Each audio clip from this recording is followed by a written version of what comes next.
बिस्मिल्लाहिर्रहमानिर्रहीम। अस्सलाम वालेकुम दोस्तों, क्या हाल है। उम्मीद करता हूँ कि सब दोस्त खैरियत से होंगे। नदीम वाइस चैनल में खुशामदीद। सबसे पहले तो जो लोग मेरे चैनल पर न्यू हैं वो मेरे चैनल को सब्सक्राइब कर लें। वीडियो अच्छी लगे तो लाइक ज़रूर कीजिएगा, शुक्रिया। एक वकील साहब बताते हैं कि मेरे पास एक मुवक्किल का केस आया जो किसी कत्ल में मुलव्वस किया जा रहा था। केस का बारीक बीनी से जायज़ा लिया। मुझे यकीन हो गया कि मैं अपने मुवक्किल को इस केस से बाइज़्ज़त बरी करवाने में कामयाब हो जाऊँगा। तो मैंने भारी फ़ीस के हौज़ केस हाथ में ले लिया।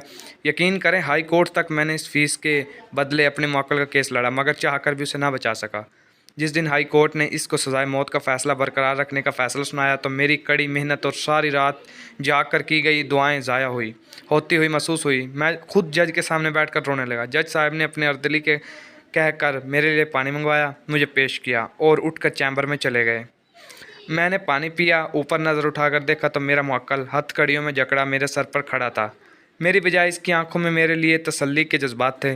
इसने हिम्मत जमा कर कर मुझे मुखातब किया और कहा कि वकील साहब, मैंने बरी नहीं होना, आप इस केस को छोड़ दें। मेरा मुवक्किल पहले दिन से मुझे ये बात कहता आ रहा था, मगर मैं मानने के लिए तैयार नहीं था, क्योंकि मेरी नज़र में मेरे मुवक्किल का किरदार सज़ाए मौत जितना नहीं था। चंद साल की सज़ा सुनाई जा सकती थी, वो भी सुप्रीम कोर्ट या हाई कोर्ट से ख़त्म हो जानी चाहिए थी।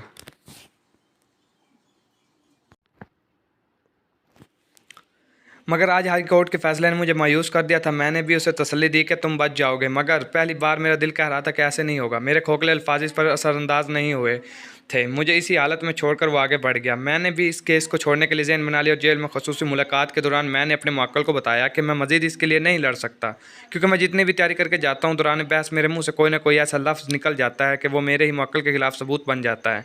मैंने अपनी गलती तस्लीम करते हुए माजरत की और नेक तमन्ना का इज़हार भी किया। मेरे दिमाग में अरसा दराज से ये सवाल उठ रहा था कि मेरा मुवक्किल इस कदर नाउम्मीद क्यों है। मुझे ये केस के किसी भी तरह साल से ज़ायद चलता हुआ नज़र नहीं आ रहा था, मगर मेरा मुवक्किल बाज़िद था कि वो इस केस से बच नहीं सकता, इसलिए इसको बचाने की कोशिश न की जाए। मैंने हिम्मत करके अलविदाई मुलाकात में ये सवाल इससे पूछ ही लिया। इसने जो जवाब दिया आप भी इसकी ज़बानी मुलाहज़ा फरमाइए।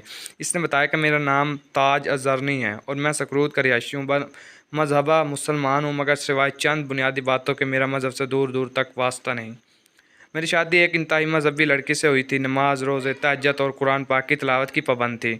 इंतहाई बाकिरदार और सुलझी हुई थी, मगर शादी के चंद साल बाद ही वो मेरी वालदा की नज़रों से उतर गई। मेरी वालदा ने मुझे मजबूर करना शुरू कर दिया कि मैं उसे तलाक दे दूं, मगर मेरे पास कोई मुनासिब बहाना नहीं था। मैंने वालदा साहिबा से कहा कि कोई वजह या मौका बना तो मैं इसे ज़रूर दूंगा।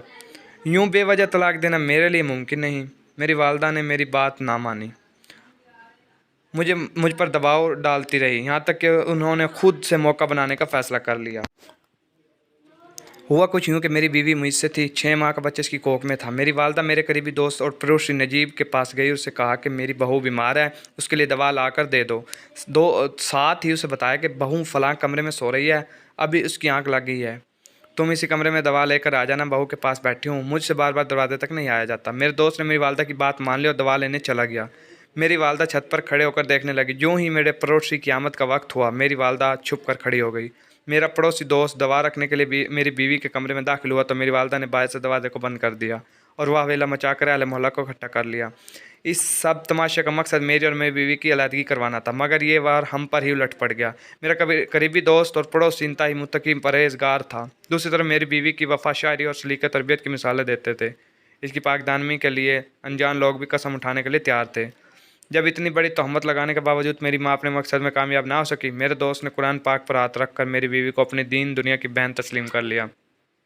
लोगों की नज़र में हम माँ बेटे की रही सही इज़्ज़त भी जाती रही, मगर लोगों के इस रवैये ने हम माँ बेटे को मज़ीद तैश में दिलवा दी थी और लोगों ने कहा कि मेरी बीवी ने अहले मोहल्ले में हमारी रही सही इज़्ज़त भी निकाल दी। मैंने बीवी को तलाक देने का फ़ैसला कर लिया, मगर अब मेरी वालदा का इंतकाम तलाक से ठंडा होने वाला नहीं था। लिहाजा इन्होंने मुझे तलाक की सूरत में जहेज़, जेवर, घर और हक महर रकम देने से डराना शुरू कर दिया और मशवरा दिया कि इसे कत्ल कर दो, न रहेगा बाँस न बजेगी बाँसुरी। मैंने भी वालदा की बात मान ली, क्योंकि तलाक की सूरत में 70 लाख के करीब मालियत में मेरे हाथ से निकलने वाली थी। मैं उसे जाने नहीं देना चाहता था। मैं नमाज ज़ोर के वक्त घर वापस आया और तेज़ कुल्हाड़ी लेकर आया। अपने कमरे में बैठ गया। मेरी बीवी वज़ू करके आई, मुझे देखा तो मेरे लिए खाना लेने के लिए वापस मुड़ी तो इसकी नज़र अपने कुरान पाक पर पड़ी, जो अपनी जगह की बजाय किसी और जगह पर रखा था। उसने चूम कर सीने से लगाया और उसे अपनी जगह पर रखा और मुझे खाना देने के लिए वापस मुड़ी तो मैंने कुल्हाड़ी का वार करके इसका सर 2 टुकड़े कर दिया। इसने आखिरी बार पानी मांगा, मैंने कहाँ देना था। अलबत्ता वज़ू के पानी का कतरा बहते हुए इसके चेहरे पर से होकर हलक में जा गिरा। इसके साथ ही इसने कलमा शहादत पढ़ा और जान आफरीन के सुपुर्द कर दी। इसके पीछे चलने वाला कोई नहीं। लोगों को हम पर शक था, मगर हालात को देखते हुए कोई भी हमारे खिलाफ ना गया। यूं हम कानूनी कार्रवाई से भी तकरीबन बच गए। मैंने दोबारा शादी कर ली। मेरी वालदा अबरतनाक मौत मर गई। मेरी औलाद हुई। 1 अर्स बाद मैं कहीं सफ़र पर जा रहा था। अनजान अशखास से लिफ्ट मांगी। लिफ्ट जो कार में जा रहे थे, इन्होंने मुझे लिफ्ट दे दी। वो किराए के कातिल थे। रास्ते में पुलिस ने गिरफ्तार कर लिया। इन्होंने मुझे भी अपना साथी जाहिर किया और आज मैं यहाँ पहुँच गया। मैंने ख्वाब में अक्सर देखा कि मेरे गले में फंदा डाला गया है और मेरी साबका बीवी खड़ी देख रही है। मैं इस केस में बाकसूर ज़रूर हूँ, बेकसूर, मगर दर हकीकत मैं कातिल हूँ। खुदा ने मेरी तदाबीर को मुझ पर उलट दिया है और मैं मौत का मुंतज़िर हूँ। अपने मुवक्किल की बात सुनकर मैं समझ गया कि क्यों मेरी ज़ुबान फिसलती थी, क्यों मेरे ही दलाइल मेरे मुवक्किल के ख़िलाफ़ जाते थे। शायद तकदीर ने इसकी लगामें खींच ली थी। मैं अब इसके लिए फ़कत दुआ ही कर सकता था। दुआ देकर उसे अलविदा कहा और घर वापस आ गया। मज़ीद ऐसी वीडियोज़ के लिए मेरे चैनल को सब्सक्राइब ज़रूर कीजिएगा। गलती को ताई माफ़ करें।